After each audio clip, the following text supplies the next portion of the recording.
I was pruning this rose bush earlier, and to the rose bush, this must feel like a complete failure. It worked so hard to grow these branches, and here I am, cutting them away. It cannot see that I am not harming it. I am redirecting its energy so it can grow stronger and bear more beautiful flowers. So many of you have written to me, carrying the heavy weight of feeling like you are failing, that your career isn't where you thought it would be, that your relationships are struggling, that you're not the person you hoped to become. And that weight, it feels so real, so permanent. But what if you are not a failure? What if you are simply being pruned? We confuse experiencing failure with being a failure. They are not the same thing. One is an event, a moment in time. The other is an identity we take on, a story we tell ourselves, and that story becomes the lens through which we see our entire life. I remember a young man who came to the monastery years ago. He had closed his business, lost his savings. He said to me, "I have failed at everything." He wore that identity like a wet cloak. So I gave him a simple task, to water the vegetable garden every morning. After a week, he came to me frustrated. "The tomatoes are failing," he said. "The leaves are wilting." "I'm failing at this too," I asked him. "What have you learned?" He said, "I learned they need more water than the other plants." I smiled and said, "So you did not fail. You learned how to grow better tomatoes."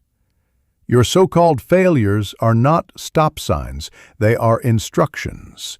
They are the most direct, personal, and powerful lessons you will ever receive.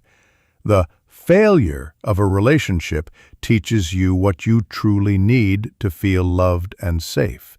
The failure of a project teaches you about preparation, about your own strengths, and about what not to do next time. So how do we shed this identity of failure? We must change the question we ask ourselves. When something doesn't go as planned, we typically ask, "Why am I such a failure?" This question has no answer. It only leads to suffering. Instead, ask a question that leads to growth. Ask, "What did this experience teach me?" Or, "How is this preparing me for what's next?" This simple shift in questioning moves you from being a victim of your past to being a student of your life. You are no longer a failed business owner. You are a person who has gained invaluable experience in management and finance. You are no longer a failed artist. You are a craftsman who has learned which techniques resonate and which do not. Your value is not measured by your achievements or your missteps. Your value is inherent.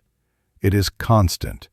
It is the simple fact that you are here, breathing, capable of growth and kindness.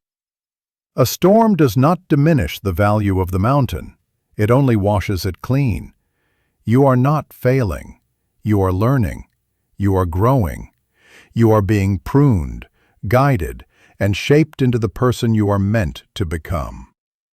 Trust the process, and be as kind to yourself as I am to this rose bush. Your most beautiful flowers are yet to bloom.